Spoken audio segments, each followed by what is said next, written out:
Good morning, everybody. I'm Simon Turner. I'm the Engagement Manager for the National Highways Driving for Better Business programme. And June's First Friday discussion is, as always, generously supported by Wescatec. I'm standing in for James today as the focus for this discussion is work-related road safety and specifically issues related to the health of commercial drivers and why this is contributing to a major hidden safety risk. Now, we've been working with my two guests now for some time to raise awareness of some alarming trends in driver health. With me, I have Stacey Clemes, who is Professor of Active Living and Public Health at Loughborough University. For the past decade, Stacey has led a large programme of research focusing on hard-to-reach and at-risk occupational groups, and that particularly includes commercial drivers. So this research led to the development of the Structured Health Intervention for Truckers, known as SHIFT, a multi-component programme for HGV drivers, which was designed to promote physical activity and positive lifestyle changes.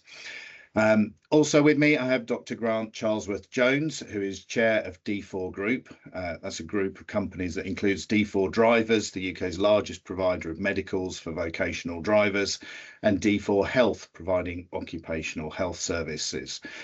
So welcome to you both. Welcome, Grant. Welcome, Stacey. We're going to discuss various aspects of the deteriorating situation with regards to driver health and then open up to audience questions. So if you're in the audience, if you have any questions for Stacey or Grant, please put them in the chat and I'll go through as many of those as I can later on. So Grant, I'm going to come to you first, if I may. We know commercial drivers... Sorry to interrupt, Simon. I'm just going to interrupt. Audience members will be brought in on a one at a time basis to ask their questions, so you don't need to worry about the chat. All right, fantastic. Thank you, James. Okay. Grant, I'm going to come to you first. So we know commercial drivers have worse health than the average for the UK. And I was intentionally a little melodramatic with the title for the discussion, which was Commercial Driver Health Time Bomb. But the problem is that it may sound melodramatic, but it's not actually far from the truth, is it? What are the key health issues that you're seeing, and why have we not seen this coming up until now? It's always been on its way. It's just that nobody either wanted to deal with it or there was a good dose of denial or avoidance. But here we find ourselves in this situation, as you describe it, as a time bomb. What we're seeing here is the rules that we use for assessing driver health were pretty much laid down and formalised in the early 90s through the DVLA, and these have hardly changed since. And yet the world has moved on incredibly. You think back to 1990, where you used to have a desktop computer, and now we've got an iPhone 17, or probably by the time we finish this call, there'll be an iPhone 18. But the point is that as a nation as well, the UK's health has changed. So we are not getting smaller. Our social habits have changed. So things like Deliveroo have been invented, Xbox, you name it. In actual fact, the method of working of the drivers has always been problematic for them, and they've always had that stigma for things like heart disease, diabetes, obesity. But since COVID, a lot of us are not being invited for regular health checks with our NHS GP. So those essential checks that were keeping us healthy are now no longer so prevalent. So we're actually going into even quicker into this domain of ill health, which directly and relevantly affects our safety to drive. And Stacey, you're the foremost author on driver health research in the UK. So, you know, what are the health related factors that these lifestyle choices are sort of causing? What's causing this, and how does that compare to people in other job roles? Thank you, Simon. Yeah, good question. So I guess, if we think about kind of the typical role of a HGV driver or any vocational driver, actually, the job obviously involves long periods of time sitting. And I guess kind of leading on from what Grant was saying earlier, again, the evidence shows that all of us, actually, not just drivers, we're sitting more and more. And again, this is actually quite detrimental to our health. But if you then think about the role of a driver, not only do they spend long periods of time sitting, we've measured drivers' sitting times as about 12 hours per day, for example. Typical office workers will be sitting for about 10 hours a day, all too much, but drivers are obviously sitting more than your typical office worker. But in addition to that, if we think about kind of food options, food choices at rest stops for drivers, they don't tend to be the healthiest. So drivers tend to have quite poor diets, which of course, in addition to the long periods of time sitting and kind of limited opportunities for activity throughout the day or night, depending on shift, that can really kind of come together and really impact risk of obviously long-term weight gain and obesity. But then if we add on as well, on top of that, most drivers work shifts. We know again that shift working is detrimental to our health. Again, we've seen very short sleep durations in drivers, typically around about 5.5 hours per night on average. Again, we know that short sleep duration in itself is a risk factor for poor health. Add on to that as well, you've got high levels of stress, kind of routing schedules, unpredictable behaviour of other road users. And then you've got the kind of the mental health aspects as well, social isolation, pressures. So if you add all these factors together, kind of sitting, inactivity, poor diets, stress, shift work, sleep deprivation, this is huge kind of risk factors. Any one of those would be detrimental to health in most people, but drivers have kind of all of them to contend with. And I think that's what really leads to the high rates of kind of obesity, poor health that Grant was mentioning that we see in our occupational drivers. I think when you explain it like that, it kind of seems obvious that all of those factors would come into play. But I think what many employers don't realise is the impact of all those cumulatively on driver health. And obviously, it would also make sense that as drivers go through their lives, those all mount up. So when they get to the end of their working lives and they're nearing retirement, they're going to be suffering, a number of those issues altogether. But Grant, what you're seeing now is that the younger driver cohort that's coming in to replace the sort of retiring older drivers, they're presenting an even bigger health risk. Is that true? And if so, why? Yeah, I think Stacey will agree with me. We both have this prejudice, really, which is a natural prejudice that the younger people must be fitter than the older people, and that's just a natural, just a natural expectation. But I think as the data has emerged, we've had a rather sort of stunned silence as the data is emerging, and Stacey can give you more granular detail on that. But essentially speaking, what we're seeing now is the evolution of health conditions at an earlier age, and if I may say, whenever we do any of our data and things like that, we always include women and men, because that's they're all, but they're both essential workers.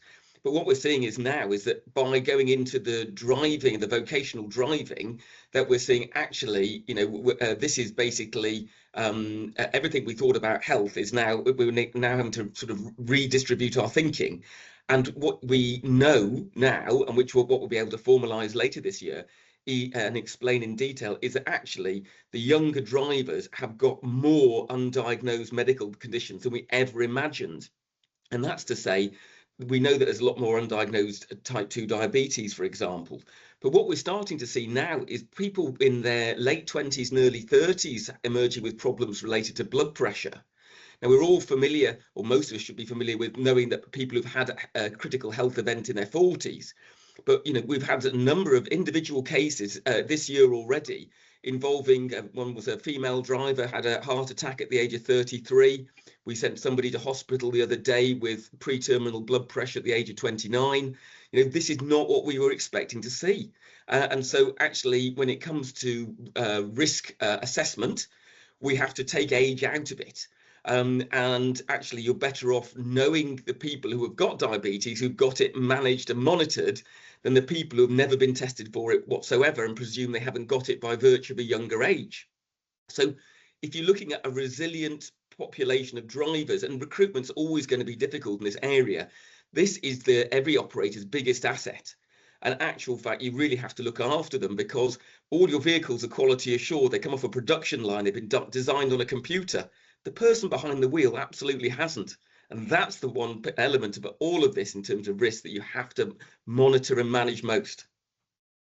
Brilliant. Now, you and I mean, it's just staggering that younger drivers are presenting in that way. And some of the instances you mentioned where you're having to refer them for a sort of urgent further advice and treatment. But you and I presented a session around this at the Health and Wellbeing at Work exhibition at the NEC earlier this year to show the impact of this. And I think you just completed a deep dive that weekend into the results of the sort of most recent 500 driver medicals your company had done.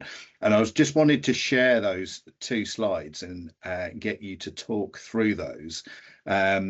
Hopefully you can see those now. Shout if you can't. Yeah. Just to give our audience a sense of the scale of the potential problem, can you talk us through these 2 slides? Yep. So I got so D for Drivers does about 120,000 medicals every year. So every weekend we'll be doing thousands of medicals from everywhere from Inverness to the Isle of Wight. So I got nosy and I just picked out a line of 500 people. So these would be bus, lorry, coach and taxi. So, and it was age independent and postcode independent. These were just 500 drivers, one after the other, had booked with us. Okay, really good to see. Obviously, most of them had passed, but that's great. If we look at the bottom slide here, now, the reason, so your blood pressure, you've got 2 numbers. One is when the heart's contracting and one pressure is when the heart's relaxing, and they're both relevant. Our electronic blood pressure devices run out of scale at 200 over at 120. You're getting to the point where the actual machine doesn't read higher. Okay, that is a pre-terminal blood pressure. That is a point at which in the coming days, weeks, or shortened months, you are likely to have a pre-terminal event. We had, out of 500, we sent 4 people to A&E, and look, every 500 will be different to what happened. I'll keep testing them so that we can get a broader look at this, but that's really Stacey's job with the data. It's 4 people we sent to hospital with what we would describe as pre-terminal blood pressure, and I can tell you now, all 4 of them had driven to their appointment. Okay.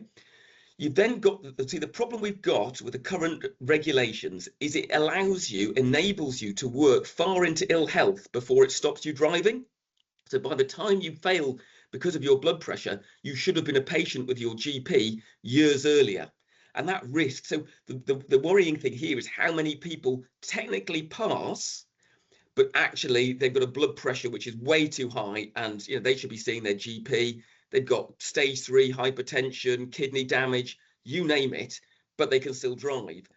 Eyesight, what a problem eyesight was, because you can go from 20 to 45 without even an eye test.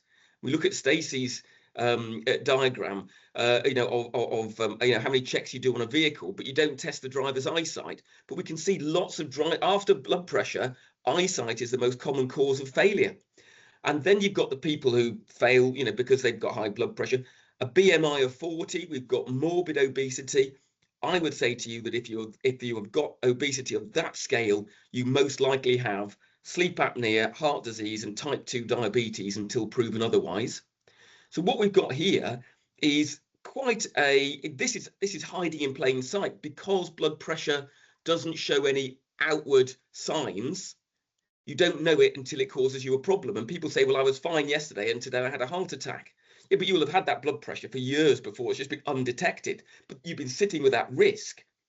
That risk is then crystallized into a critical event.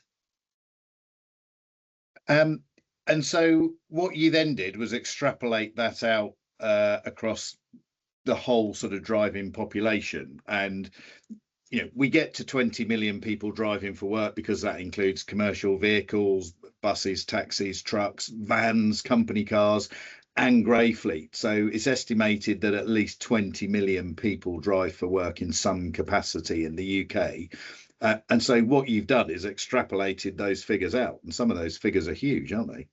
Yeah, and they don't surprise us. One of the reasons for joining Stacey and Loughborough in this health partnership was to actually, we were seeing this every day of drivers who, with proliferative ill health, and that's why we started working with Stacey. But fundamental to all this is that so if we do 120,000 medicals a year, we know the percentages of fail rates and things like this. So what we're seeing now is lots of undetected pathology, all of which is highly relevant to safety critical, safety relevant roles.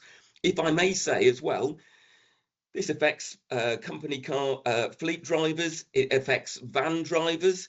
And just to make sure that everyone's included, van drivers have added issues, certainly about, you know, driving whilst dehydrated to avoid the need for loo breaks, which is another added problem.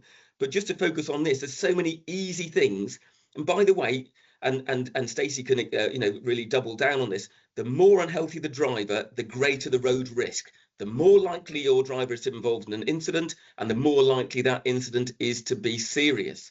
And because the medical assessment schedule is so poor in the UK, and it leaves us as one of the worst in the developed world, something now has to be done about it, because we've fallen so far behind that we're inevitably going to have to catch up. Otherwise, we will simply not have a driver cohort that can deliver the aspirations of the UK PLC. Excellent, and we'll pick up on the medical schedule later on in the discussion. So, Stacey, you presented for us as well one of the sessions we ran in our health and safety event theatre recently, and I got one of your slides hopefully on screen now, comparing vehicle versus driver health. So, could you talk us through what we're seeing here, please? Yes, certainly, Simon. So again, I've been using this slide a number of times now in different presentations, really just to emphasize that obviously, and quite rightly, the vehicle, you know, health and safety is obviously fundamental, as is the drivers. But the vehicle undergoes a 27-item checklist every day or every shift. So before drivers actually start, before they get in the vehicle, they have to do this walk around check. And obviously it's really essential that all aspects of the vehicle are showing in kind of green, that the vehicle is safe to operate. But then I always now compare this to the driver to think, okay, well, what about the driver? As Grant was saying earlier, and I'm sure we'll pick up on this a bit more later, the medical checks for drivers, you know, are a lot more sporadic than that. So the driver themselves has actually very few kind of checks to check that they're actually fit for driving. And if we look at the health profile of drivers, and this is data that we've collected from just under 400 HGV drivers a number of years ago, we actually see a lot more kind of red in terms of the driver's health, red and amber, than we see green. So it really pulls into question, well, you know, we do spend, again, which I completely agree with, so much effort on the vehicle, but actually it does seem that the driver, ultimately the most important component of the vehicle kind of driver combination, is really kind of being neglected. So just to talk a tiny bit more about this sample, these data. So I've mentioned it's from a sample of just under 400 HGV drivers. The average age of this sample was about 49 years old. They were 99% male, so they were quite representative of the driver population in the UK. But coming back to the blood pressure topic that Grant was already mentioning, again, if we look at this sample, a really high proportion here have either high blood pressure that would be diagnosed if you went to your GP, or pre-hypertension. So again, this is a precursor to high blood pressure. So yeah, you can see from the blood pressure reading just alone, there's actually very few drivers with a healthy blood pressure. Sleep was another big issue for us. As you can see here, a large proportion of the drivers, almost half, 45% of these drivers were sleeping less than 6 hours a night on average. Their sitting times really high, which again we know is a big health risk. High levels of inactivity, and again, really worryingly, we see very high levels of overweight, obesity in this group, much higher than what we see in kind of the national population, even in people working in very similar occupational roles to drivers. And just one more comment really on the kind of the obesity status, and this links back to kind of an earlier comment that Grant made about kind of these younger drivers, and perhaps we assumed that younger drivers may be healthier. We've been looking at some new data at Loughborough on a larger sample now of about 600 drivers, and we've actually compared in that sample rates of obesity with a comparison sample of men from the general population, working again in similar occupational groups, just not driving. And one of the big kind of worrying findings from this data is that in the younger drivers, so drivers 25 to 34-year-olds, we're seeing almost 50% of them have obesity, and this is way higher than their comparison sample in the general population.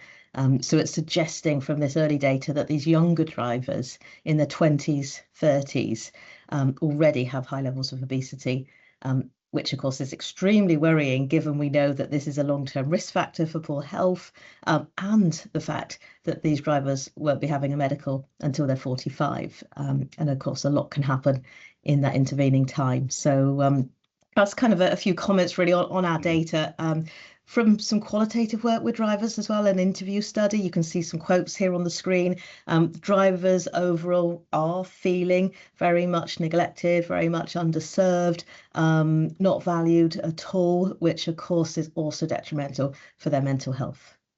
Yeah. The amount of red risk on the driver's side, Stacey, if that was on the vehicle side and employers were doing vehicle checks and you would hope looking at the results of those vehicles checks, that just simply wouldn't be tolerated. So why are they missing that amount of red on the driver's side? Are they unaware? Do they not know how to deal with it, or do they kind of know it's there sort of instinctively but don't see it as their problem? Why are they missing it?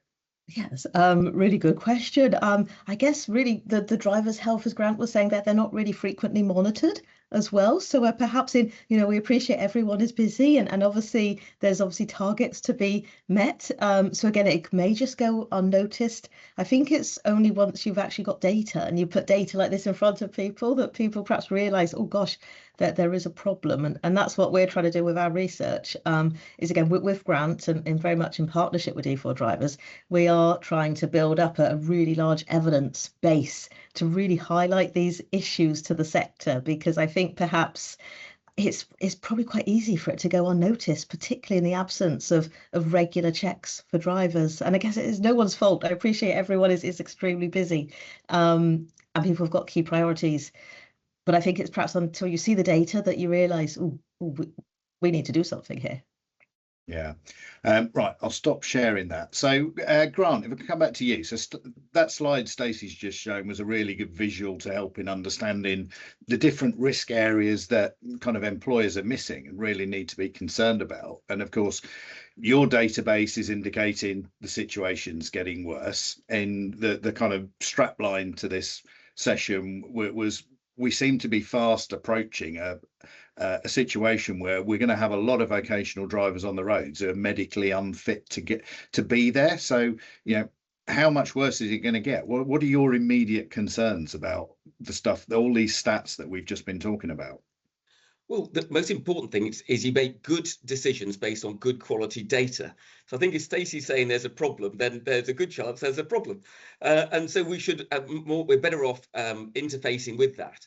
The industry itself is going to need to undo some of its hardwired thinking that, drivers, they're replaceable, or we don't need to treat them in the same risk management way as we would a vehicle or a method of working. So emerging from our data set, when you can extrapolate, so you can see the health of the driver at the point of the medical, and you can extrapolate that out.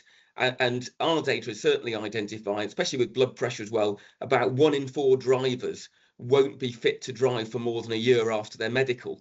And yet, of course, naturally, they won't have a medical for another 5 years. So that will mean that they'll be at a fail point at, say, they have the medical at 45, pass it by maybe a slim margin.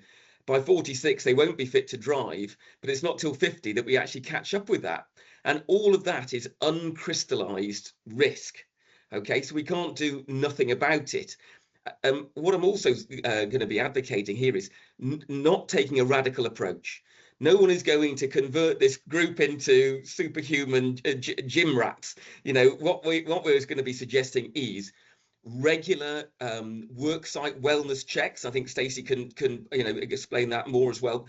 Worksite wellness checks at intervals, so that you know that you have the comfort that the driver is on course to pass their next medical. If there's any emerging difficulties, you can manage it and monitor it. Course correction. We don't want, and actually we're just looking at some work that we're doing at the moment, is actually the cost to a business of a driver failing their medical. Now, for example, we do, say, thousands of medicals on a Saturday morning because drivers, that's their favourite clinic time. But if a driver fails on a Saturday, by Monday, that operator has got a shift unfilled. that is a very short amount of time to actually try and fill a shift and deliver on your Monday promises. So if you look at the cost and the impact on the business to that Monday, the loss of that Monday shift, versus the cost of just having, you know, check-ins every 2 or 3 years on the driver's health to have that comfort and reassurance, then the ROI on that, you know, far outweighs the downtime and the commercial impact of that missed Monday shift. The second thing is that we're seeing now, we do our occupational health work, we do a lot of work when there has been an incident or near miss, a bridge strike and what have you. Now, because we know that the worse the driver's health, the more likely they are to be involved in an incident. If you work that backwards, if they've been involved in an incident, there's a good chance that health is at least contributing, if not causative.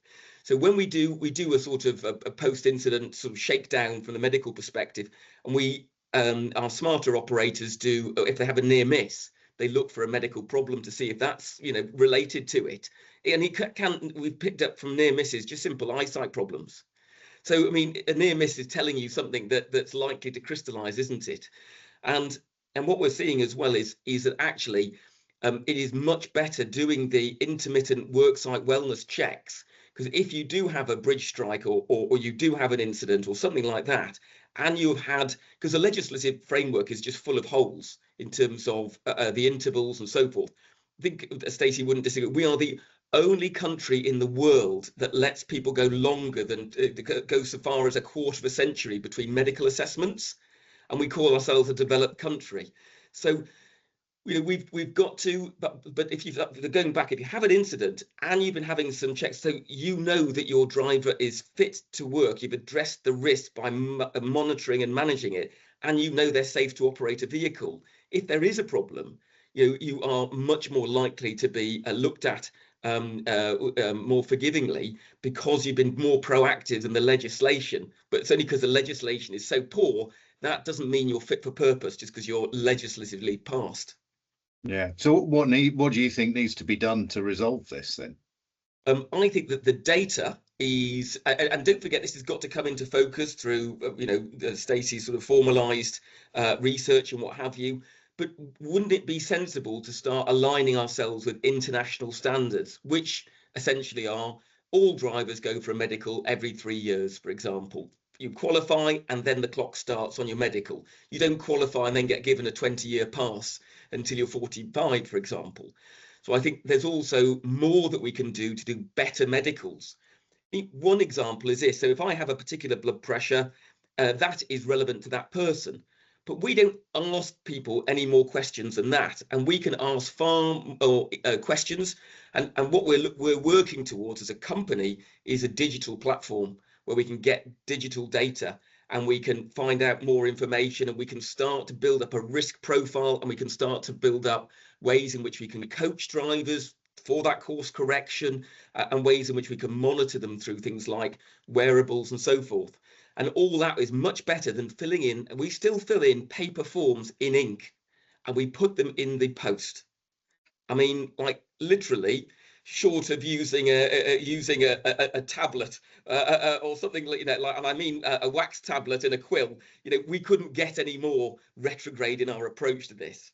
So I think that tells you all that you need to know, doesn't it?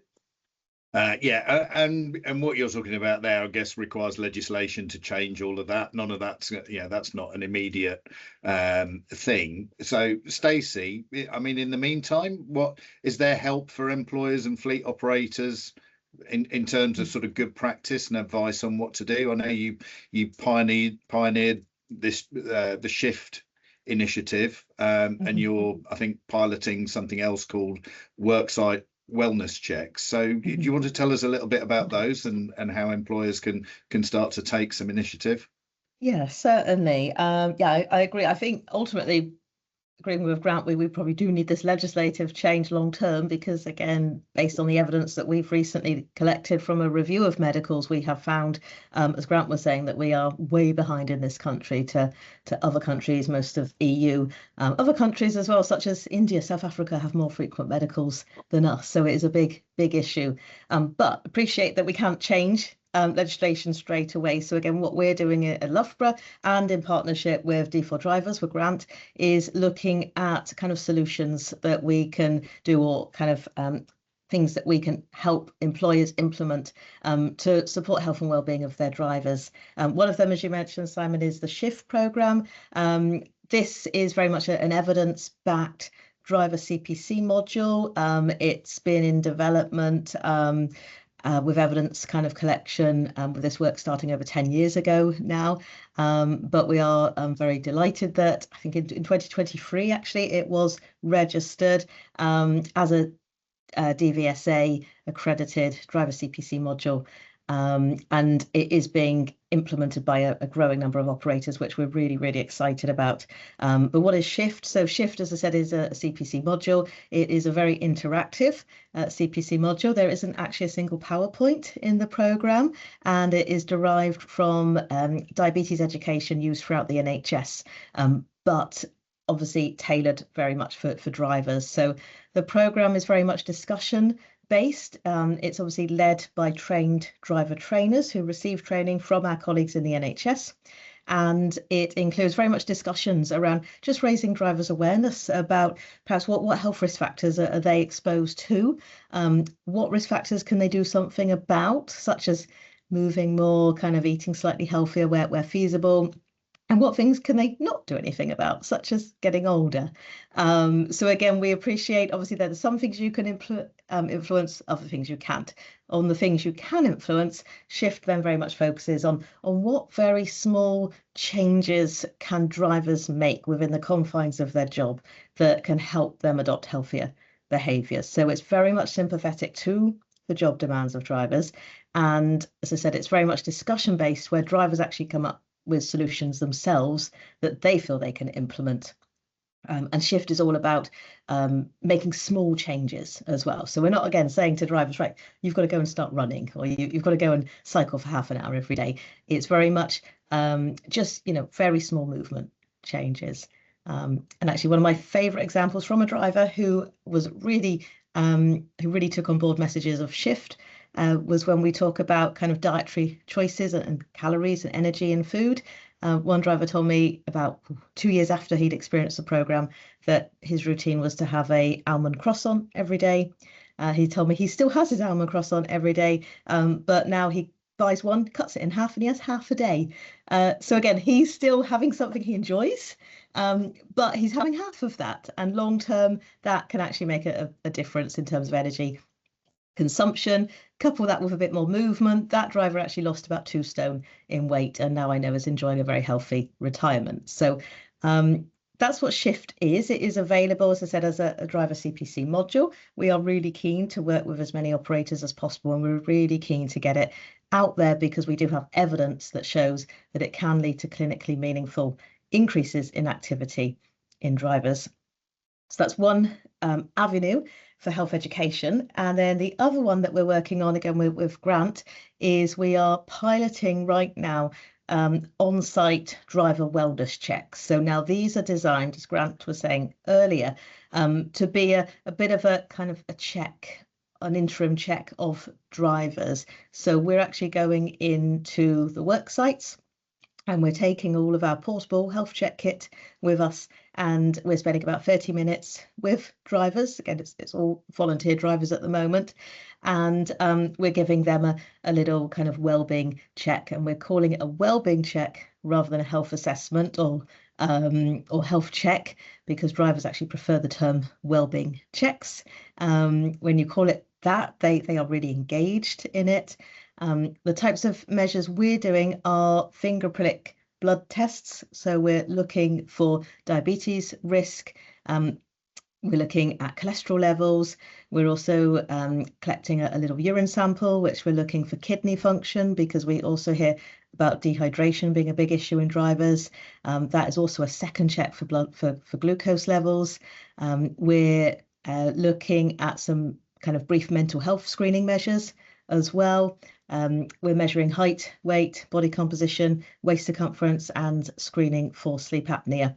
And then we provide drivers with a very customised feedback sheet, which explains all of their measures and then it signposts them to support services within NHS, for example, Diabetes UK, British Heart Foundation. So this is what we're piloting at the moment. It's been really, really well received by drivers. They actually really like the fact that they can have this wellness check in their workplace.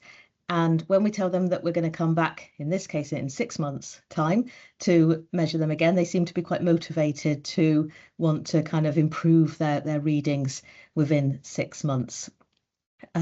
So a couple of initiatives that we're working on at Loughborough. We've got other projects as well looking at driver sleep. We've got a novel sleep app, which is designed to support drivers to extend their sleep. That work is in development at the moment.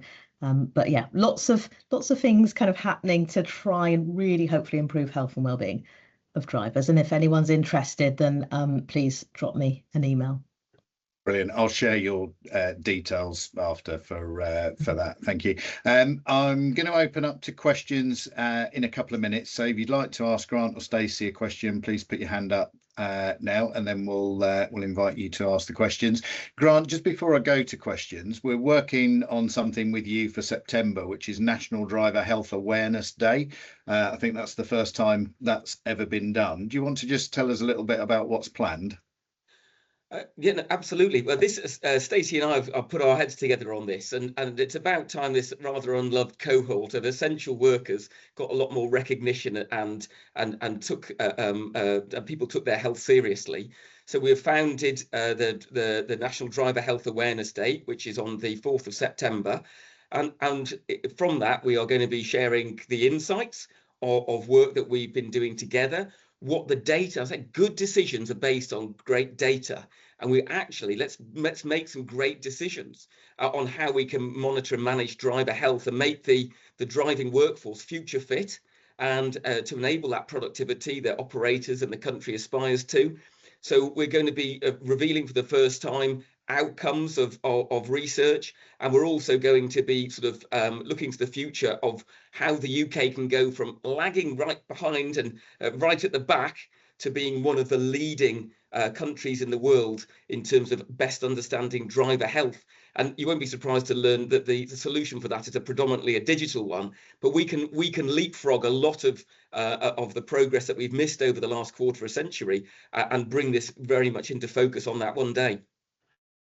Brilliant. Fantastic, Grant. Now we're going to go to questions now. I think James is going to invite people in to ask some questions on that. I think we had Jonathan first. But, yep, we do.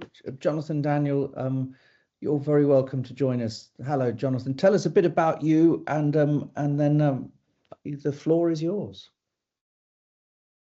Oh, but you're on mute.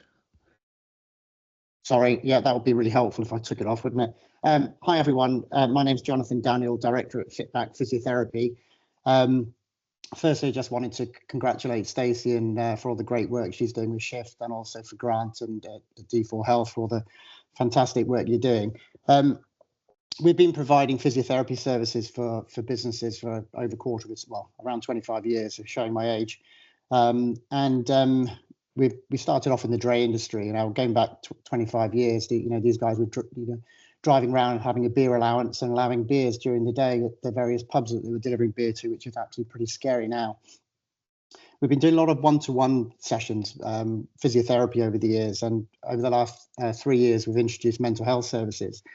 There's an absolute need, as we know, the evidence is absolutely there about the health of drivers. One thing that we're finding now, we're starting to formalize it more in terms of behavior change programs and looking at kind of group work. Massive interest from our clients. So we work with some big national logistics companies across the UK. There's huge interest. When you start getting down to the nitty gritty about making drivers available for the training, they suddenly go, oh, actually operationally, that's going to be quite tricky for us. So it's one of those things that's the barrier. And also what we're finding is that the concern is if we're increasing awareness amongst, say, for sleep awareness, which is part of our program, if you increase too much awareness, the drivers, is it going to give them an excuse to say, I can't drive today because my training has told me that I shouldn't be on the road if I've had a 2-hour sleep? So these, I mean, not that, we're really, really careful in terms of how we get that message across, but it is opening up challenges. And what we're seeing is there's pushback from transport managers, as an example. because they need to get their teams out on the roads, don't they? Particularly, we work with a number of last mile delivery companies, and what we're seeing is so much operational pressure that actually, if they've got a slight excuse, particularly amongst the employed drivers, it's different with self-employed drivers, obviously. But there is pushback. So I'd be interested, Stacey, to ask you a question about how you're finding in the training that you're providing. Is this of a concern? Are you getting pushback from managers saying, and also, it's because they're ultimately getting sign off, I guess. What you find at the higher levels. Have you got an answer to that, Stacey? Yeah, I think I agree, Jonathan, as well, because certainly with Shift, for example, our health education module, and we've had a huge amount of interest in this from operators. And then when we meet with them, and then there is obviously a very small cost to Shift. We're all, we're not for profit. I'm from a university and my colleagues are in the NHS. So there's no profit whatsoever, but obviously we have to pay staff time. So there is a training cost for Shift, and there is a nominal annual license fee for Shift, which basically includes long-term support and mentoring for trainers from NHS staff, and any updates to the curriculum in line with NHS guidance. And just to check that the programme is delivered as intended, because we know it will work. So it's a really nominal fee. And as soon as sometimes with operators we say there's a fee, then they tend to sometimes go quiet on us. And that seems to be a bit of a barrier for adoption. But actually, when you look at the fee and you maybe divide it by, the fee is structured as well, depending on the size of the business to make it fair. But say, for example, we've calculated in some places, it works out to be less than £1 per driver, and there's still pushback there. And you think kind of just investing this small amount on your drivers, it could make a long-term impact on health, whereas the amount of investment, quite rightly, I'm not saying this is wrong, that goes into the vehicle, and technology in the vehicles is huge. So we've definitely seen a pushback on costs. Again, I appreciate margins are tight, but when you look at it, it's less than £1 a driver, then that seems a bit kind of tough. And also similar, when we're doing the wellness checks, again, real concerns we have had when we've been going into sites from operators again is, well, what happens if you measure something for your driver and then they lose that driver and they have to come off the road? So again, that's something that we're really careful of. And obviously all of our work is governed by our ethics committee at Loughborough. So obviously we have a duty of care to the driver and the public. So again, if we do have someone with a very high blood pressure that shows they shouldn't be fit for driving, then we do have to go to their transport manager. But all of that is clearly in our consent process. So when drivers sign up for the study, they know that might happen. And again, certainly when we've been talking to operators as well and drivers about the sleep work that we're doing, again, huge concern over that. So I think we've been faced with the same challenges as you, Jonathan, and I guess the types of things we're always trying to reassure operators and drivers is, well, the idea about the stuff we're doing is trying to detect people at risk. And if you can catch people at risk early, then you can actually do something about it before it leads to a major incident or them losing their license. So it's all about more risk management. No, that's great. And I think also the managers trainings, we provide managers training to create their awareness as well.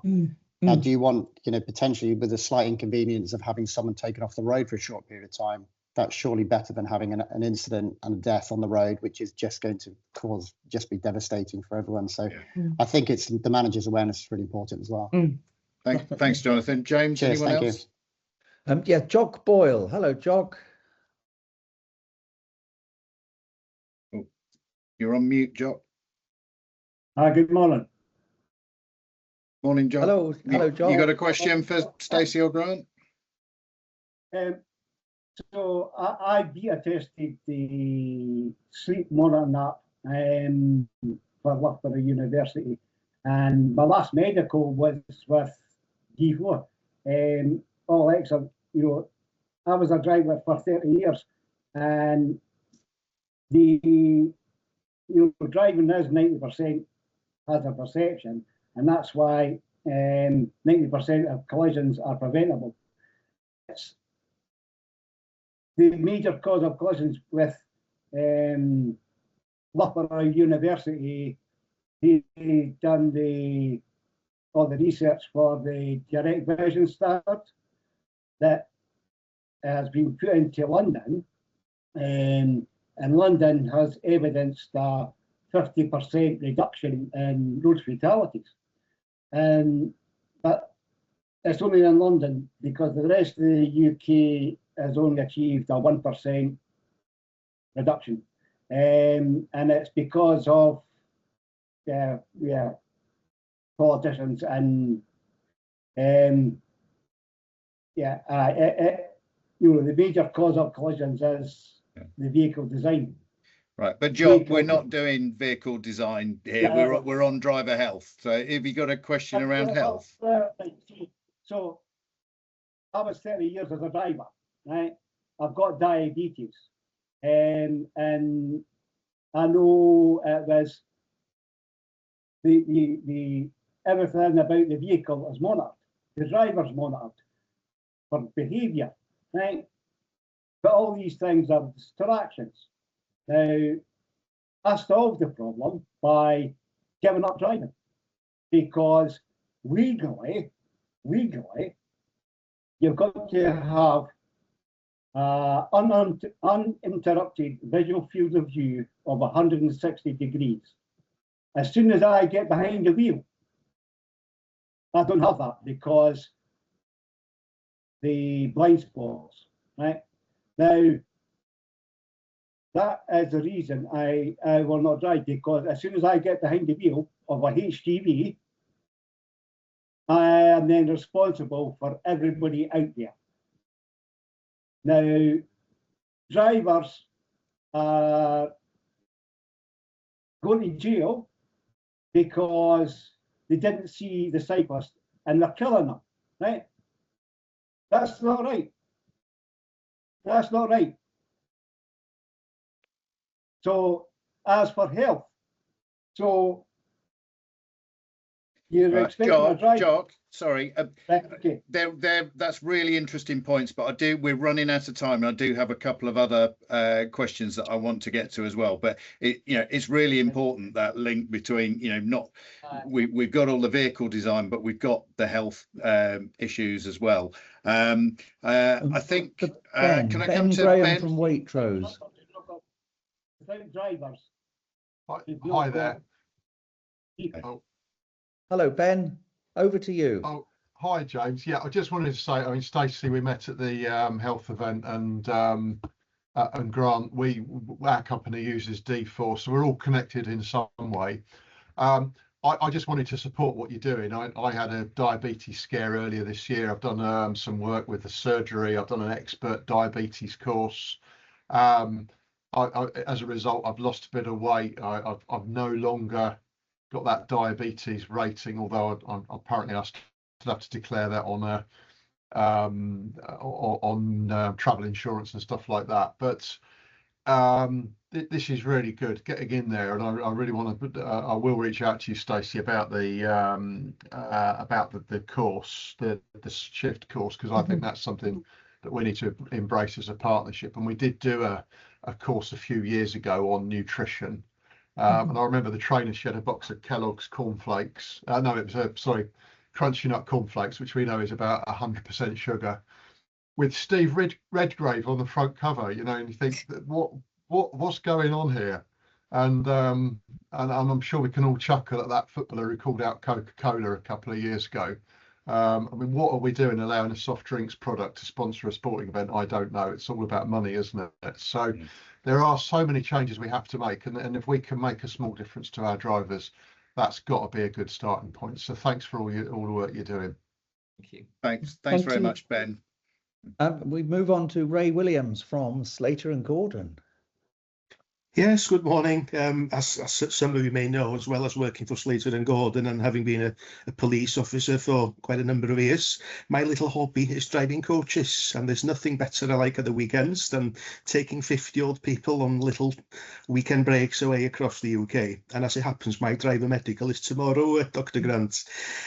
So just a very quick point to Stacey, more than anything, I was very intrigued with your well-being days that you've done with operators. My sort of suggestion, I don't know, it might already been done, but you know, when the DVSA, they carry spot checks out at various sites across the UK, and intriguing, obviously your slide comparing the vehicle safety all in green and the driver sort of a bit various. Have you considered actually going with DVSA? Because when their traffic, what do you call it, traffic officers are examining the vehicles, the drivers are sat there idling and sort of sometimes for 30 to 40 to an hour. Would it be an idea for your university and yourself to actually accompany the DVSA officers? So while the experts are looking at the vehicles, that your colleagues are actually doing a well-being check on the driver? I think yes, it's a good idea.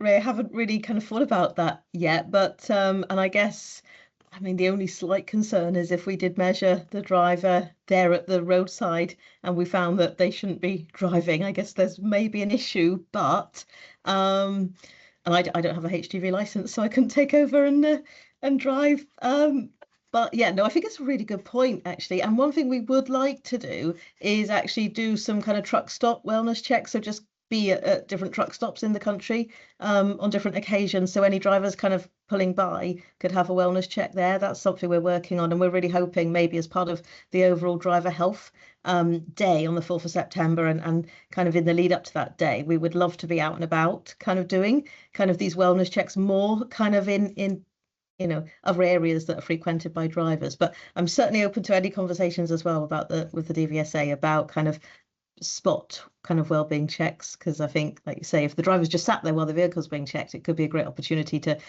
even just check on the driver, just check their mental well-being. So it's a great idea. Thank you. Excellent, thank you. Dr. Sahir, please. Good morning, everyone. It's been a great morning. I'm actually on my way to work, so I have parked up my car just to make sure we're all safe. My name is Dr. Zahir Akhtar. I'm actually part of the D4 drivers group, so I'm one of the doctors that does the health checks for independent drivers, for companies, for large companies that we're contracted with. I'd like to just emphasize on the point. For example, I had a clinic yesterday in which one of the managers had pulled me out of my office asking that a driver is quite stressed and are you okay to have a little chat with him. Popped him on the side and I said, look, we'll put him on the list of medicals, so we'll get a consent form, etc. done. In about 15 minutes, got him into my office and I had a little chat with him. So how are you feeling today? Just as Stacey mentioned, how's your mental health and well-being? He then replied with saying, I'm not sleeping very well. I don't know what's going on, and I feel stressed and anxious at home, and I think it's affecting my job. Diving into that, we then found out that he had sleep apnea on the scale of severe, and the last time he was reviewed by respiratory was before COVID. Now with COVID, that happened around the 2019-2021 mark. A lot of delays have happened, and unfortunately not everyone has been reviewed since the COVID period. So looking into that, we then had to set him on the side, got the managers involved and advised that, you know, we need to get DVLA involved and update DVLA, that we haven't had a review yet. And the safe thing to do is, you know, to get you off the road for now and to re-emphasize that, look, our job is to not take you off the road permanently, but to make sure that you're safe to drive. So going forward, I think it's very important that we do regular checks, as we've mentioned this morning. Again, it's the employees also, you know, the employer's role to also point out that certain drivers aren't, you know, normal, aren't themselves. And the fact that they were comfortable in asking me to review them, it's a big plus. I think for D4 drivers, D4 health, for the actual research that we're also doing at Loughborough University, it's another point just to add on to our data analysis that, you know, certain drivers aren't going to stay the same passing their medical throughout the 4, 5, 6 year period or even 20-year period from doing the initial period if they are under 45. So I think that's just another point to put forward, and to say thanks to the whole D4 health and drivers group to allow me to come on board and do these medicals. The more I do them, the more I learn. Every day is a learning curve. The more I'm open to a lot of the employees, the managers, we build a great relationship, and that way we can just excel further and further. So yeah, that's just the point I wanted to put forward as a first-hand experience. Fantastic. Thanks, Zahir. We're coming up to the top of the hour now. We're out of questions. So Grant and Stacey, thank you so much for sharing your insights today. I think that was a fascinating discussion, and thank you to everyone who put questions up for us. James, I think you've got a slide to share with details of an upcoming event, have you? I'm supposed to have, but it's taking a long time to wind up. I will try and display it if the opportunity comes up. But basically, folks, in your diaries, please, Friday the 3rd of July at 8 a.m. Aha, this might give me the chance now. Friday the 3rd of July at 8 a.m. There we are. It's coming. There we go. And there is the QR code to join it. So we'll be joined by Dr. Tim Johnson from the University of Cardiff Medical School, and we'll be looking at the whole idea of kind of reenacting and rehearsing for road collisions, and how the emergency services communicate with each other, and the importance of that for medical students to give them their first experience of being in that environment. Also, there'll be a particular emphasis on the topic of bystanders and their reluctance to get involved. They'd rather reach for their phones than do first aid. So we'll be looking at that kind of first person on scene syndrome. That's it from me. Back to you, Simon. Fantastic. Thank you very much. Once again, thanks, Grant and Stacey. Thanks, everyone, for coming. We'll put a recording of this talk on the Project Edward website, hopefully over the weekend. And we'll share Grant and Stacey's contact details as well. So if anyone wants to get in touch with them and seek their help and advice, you will be able to do so. Thank you very much. See you all soon.